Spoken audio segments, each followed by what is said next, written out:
All hope is lost in crypto. We're looking for a shred of evidence that could move us to a better market position. We're going to break it down today. Before we do that, a word from our sponsor. And this is a special offer for you guys. OKX is running an exclusive affiliate offer where you can earn up to $500 in XRP rewards just by hitting a few simple milestones. Step 1, Tier 1, you can complete the KYC. You get $10 in XRP. If you go to step 2, which is $100 on a deposit, you get another $40. Then you can bump that deposit and trade volume of just $1,000 and you grab an additional $100 in XRP.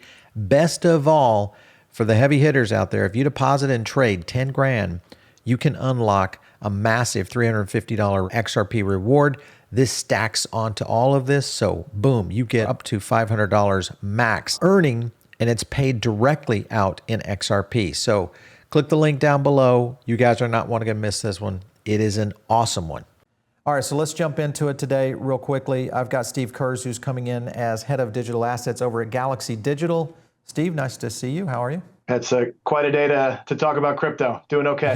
Here we go. The markets are absolutely in meltdown, or it feels like it, as Bitcoin continues to fall. A lot of assets really on the edge of a point right now. How important do you think it is for crypto to get a little bit of a relief rally, or at least a return rally, for this market to sustain in the next few months? I think the bigger problem for crypto is it already had a narrative problem, and so then when you layer in the narrative problem with some of the news that we've seen recently, the ZCash hack, there was some negative commentary on hype as an example, and then you have AI rollover last night and Korea down. It's just it's one too many things for crypto to handle. I don't think we're there yet. I think we have a little more to go. We're still peak to trough probably down 50%.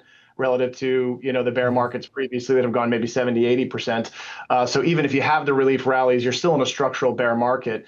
I do think there's light at the end of the tunnel. I just think we're not on the other side of that yet. The thing that could help it all obviously is clarity, which I'm sure we'll talk about in a couple minutes. Yeah, we're going to get into that. Is there any good news on the horizon? Obviously, we saw the pushback on clarity now into August. Senator Lummis has already started to go in this direction. We're hearing this from a lot of our DC contacts. It looks like it's being pushed into a very critical time slot in August. And if it doesn't hit then, it's pretty much game over for clarity. What is your opinion right now in terms of good news on the horizon? Yeah, I mean, well, the good news is the intent is there, and it might be the only thing in DC where there is, sort of positive bipartisan intent, and you saw that in the vote in mid-May. And so I think there is a genuine desire to get that done. It's a little better than a coin flip on our dashboard. I think the risks you say are procedural and timing, and then of course this ethics clause. Those are the two big questions that need to be worked out. There's a lot of bank positioning. There's a lot of posturing in DC. We do think clarity goes through. That could certainly stop the bear market in its tracks and really help the institutional dollars start to come in, which I'm happy to talk a little more about. Yeah, okay, so speaking of institutional, we've got something that is on the verge of happening, and that is the IPO for SpaceX.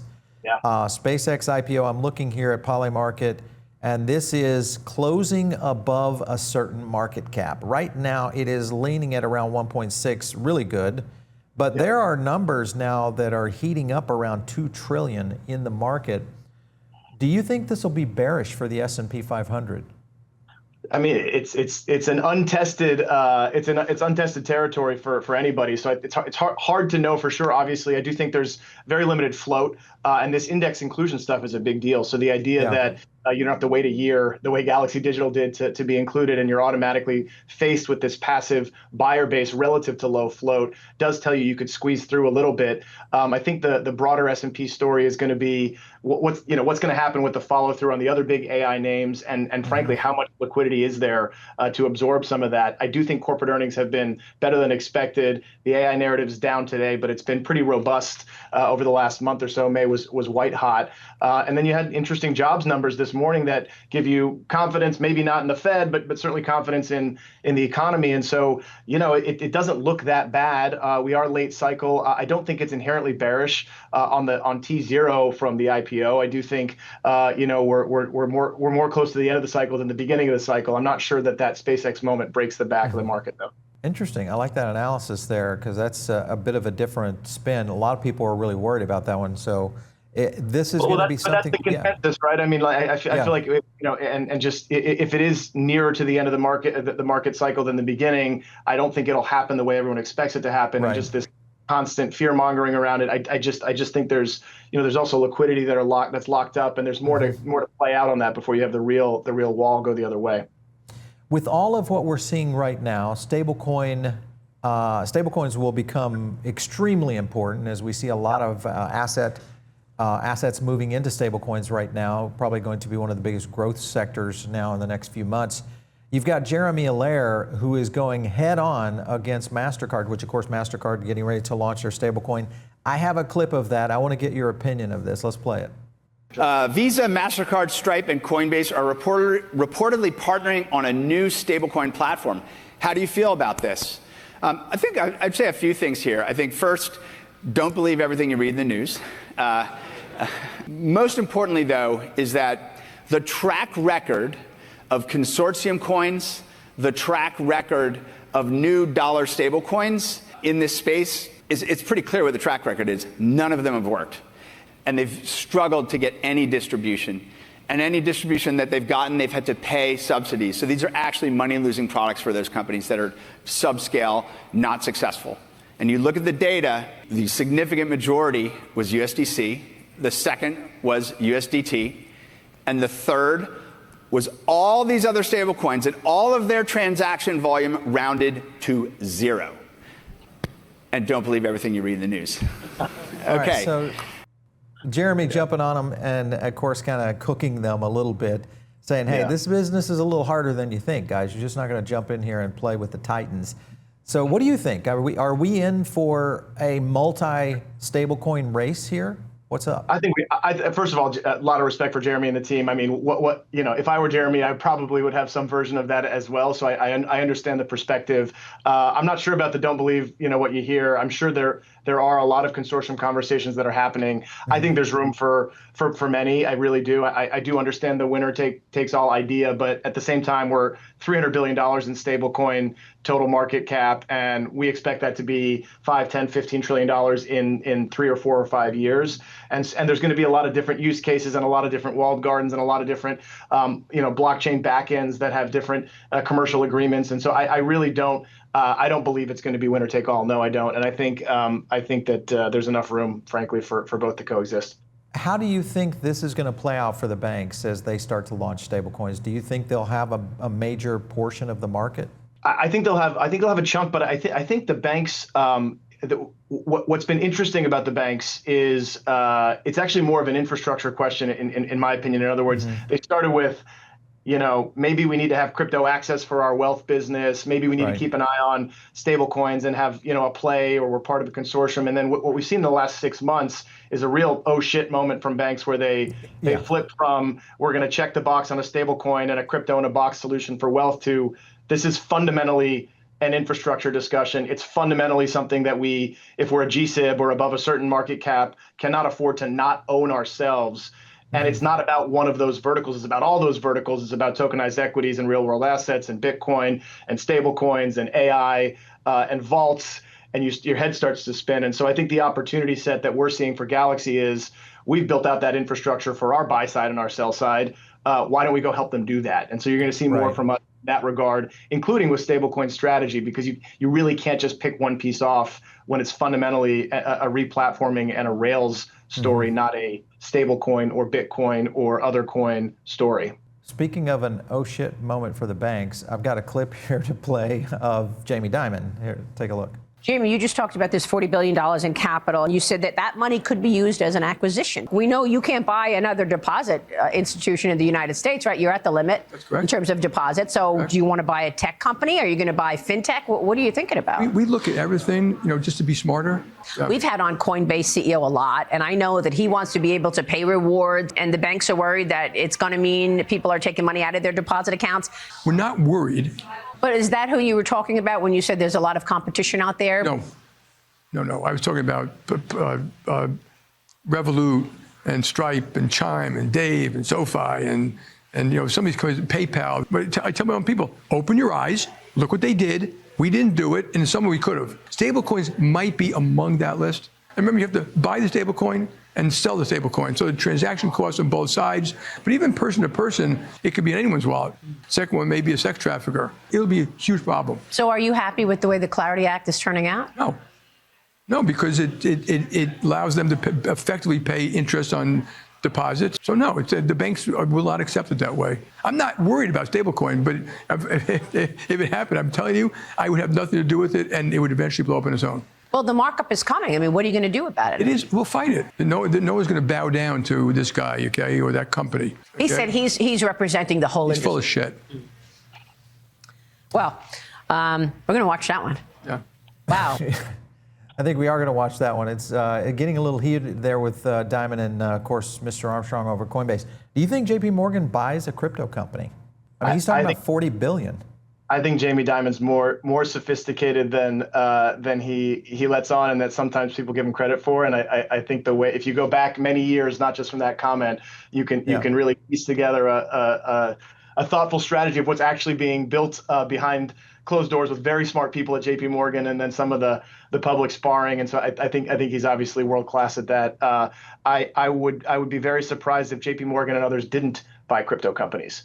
And I think the fact that we're in a crypto bear market is actually a really interesting time relative to the bull market in pipes and plumbing and infrastructure, digital rails and stable coins. That sort of disparity it's impossible to ignore. From if I were an M&A banker, I'd certainly be sharpening my pencil. He, in that same interview, he was talking about that most of these assets were overvalued. These are, of course, starting to take a pretty big beating. And if you look at Coinbase, you could look at a variety of others, Gemini out there, and many others that would maybe fall into that. Who do you think Who do you think J.P. Morgan would target if you were a good guess?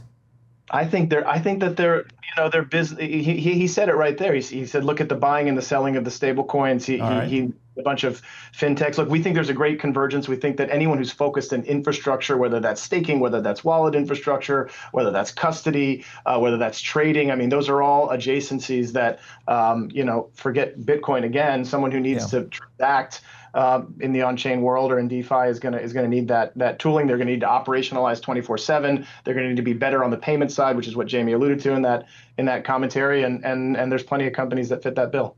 All right, listen, you guys have launched something here. It's an OTC prediction market. Tell me about this. 10 million trade, crypto native hedge fund. You guys are doing this on Kalshi at launch. Tell me more. It's like a lot of what we do is we're a little bit more on the frontier than a JP Morgan, but we do very much believe in the institutionalization. The problem with prediction markets, of course, is twofold. One, it's in many cases glorified sports betting, and two, in many cases it's retail focused, which means there's not liquidity. And so as market operators, we have always been fascinated with the idea that on a bilateral basis, prediction markets allow for you to hedge a view. And in this case, one of our longtime clients and friends of the firm in ARCA wanted to hedge a view that they already had exposure in other ways against, which was the passage of the Clarity Act. They weren't able to do that with the liquidity on the screen, so to speak, of Kalshi. I see. Okay. It was very easy for us on an OTC basis to paper that. We have many ways that we can let that risk off, but fundamentally what we're doing is we're warehousing that risk, and we're providing a binary option effectively to our institutional hedge fund family office crypto clients to be able to, around certain areas, not sports betting, but sort of regulatory piece, policy, those kinds of things, offer liquidity, and it's something we're going to do a lot more of. Timing could be good here because maybe with these markets as they are right now, maybe that is the good news here, is that prediction markets could be on the rise here because of the volatility within that. And of course, the fact that we're most likely going to see some pretty crazy IPOs, hopefully in the coming future, of some of these companies. So that is a good one.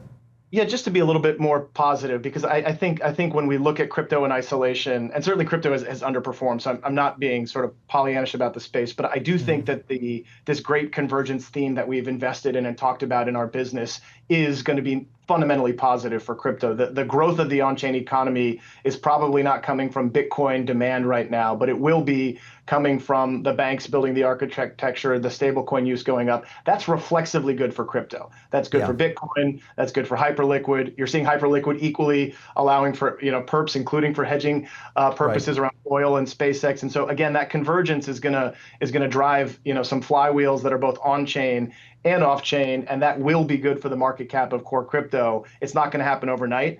You need clarity to pass, and then you need more tooling and more access points to be developed. But that's happening in real time right now.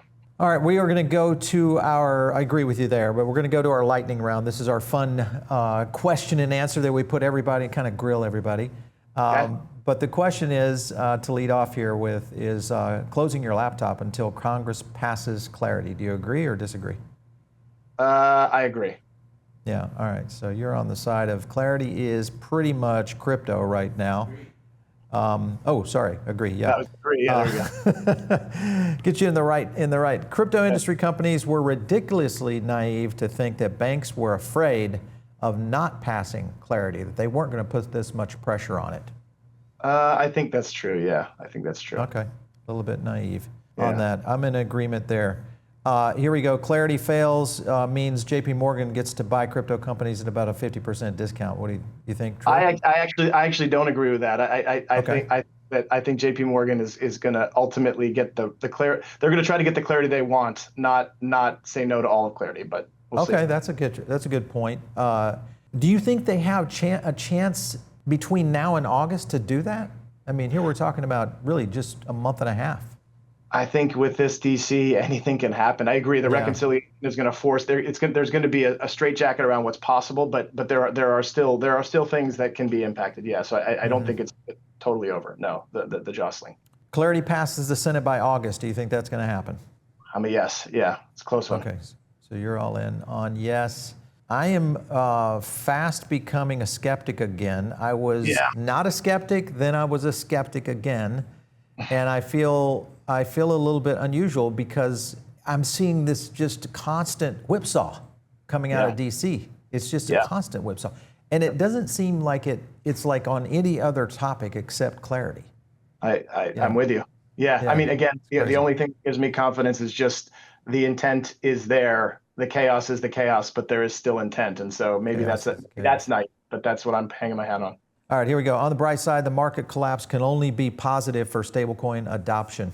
Yeah, that's true. Well, and we're going to see, I'd be interesting to see if Circle really takes on a larger lead across this, or if we see some growth in PayPal and RLUSD over on the Ripple front. Which one do you think would gain the most during this market? You can't count. I mean, the crypto companies that have balance sheets are it's not a big list. I mean, Ripple's got a lot of ambition, and they've been in payments their entire life, and they've got a great team, and they've got a lot of balance sheets. So I wouldn't count them out. I'd put them towards the top. Okay, Ripple toward the top. Here you go. This is a fun one. McDonald's outperforms Bitcoin in 2026 as a stock. I mean, McDonald's in a down market. McDonald's does well. I mean, I love McDonald's. In Paris you can get a beer with your Happy Meal. It's kind of funny.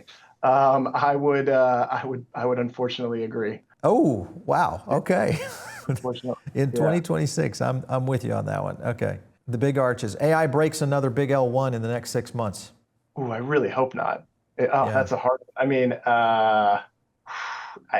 I wouldn't have expected it was ZCash, so I have to say yes. Okay, well, there you go. Define big, I guess. Yeah, like big. Hopefully not a big L1, but maybe a top 20. Well, hey, ZCash is a pretty big platform. Very big platform, and it was becoming bigger, and it was positioning itself, as the modern Bitcoin. So it just can't happen, unfortunately, for that story to play out. Yeah, ZCash proves that security is at least a 150% premium on price. Yeah, I'd probably take the over on that, but yeah. I'm in with you on that. Especially for that pocket of the crypto market. Yeah, the security is pretty significant. If Stretch fails, the negative sentiment of Master will be insurmountable. I think it depends on how Stretch fails. Okay. Right? It's very clear that Saylor has to choose between betraying Bitcoin, betraying his common shareholders, or or these guys. And so like, I'm not negative sentiment. I guess the answer is yes for MSTR, but not for Bitcoin. So I would say yes. All right. But I don't think that's fundamentally bad. Like, he just has to pick who he's going to go after. Right. Yeah, exactly. And I think what happened when he tested the Bitcoin sale, he realized that was, that would kill the golden goose of all three, and therefore it's not. I think he was testing, and the test was not the answer he wanted. Is my read of that. Would agree. You can only choose one midterm election champion: Kalshi, Polymarket. Only one. Gotta go Kalshi. All right, you're going to go Kalshi. I have to go Polymarket. When it comes to the political side of it, they have been the reigning champions. I mean, it's like, hey, what's bigger institutional posturing, Slop, right now? JP Morgan City, deposit tokens coming, or DTCC launching permission equities? Can I say all of the above? Oh, is that allowed? Okay. Yeah, all right. You're going to put it in the middle. No offense to JP City or DTCC, but I'm going to go the above. Yeah, I got you. Last up, Saylor buys ETH in the next 5 years. No, come on, no way. No way. All right, I have to go the contrarian opinion here because I think he'll do what's good for his investors, and I think he may try something there. And he's watching Tom Lee. Yeah. He's watching Tom Lee. True. And Tom Lee's trying to flank him, and eventually the apprentice outdoes the master. I hear you. I mean, that's true, but like, you can't be laser eyes. I don't know. It's such a pivot. Can't do it. Such a pivot. It would be a pivot. There's only one laser eyes, right? Yeah, that's true. Yeah. Well, I mean, if you follow his DeFi moves, where he sees that, and I always listen to his speeches because he always drops in a little granule of interesting narrative that makes you think he might be giving this some thought. So yeah, I'm sure he's thinking about it. I think it'll be interesting to see. My vote's no. Steve, it's been good having you on. Thanks for coming in today. We appreciate it. I really appreciate it, Paul. Thanks.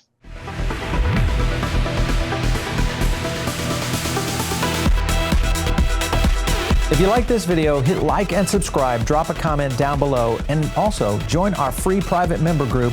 The link is in the description.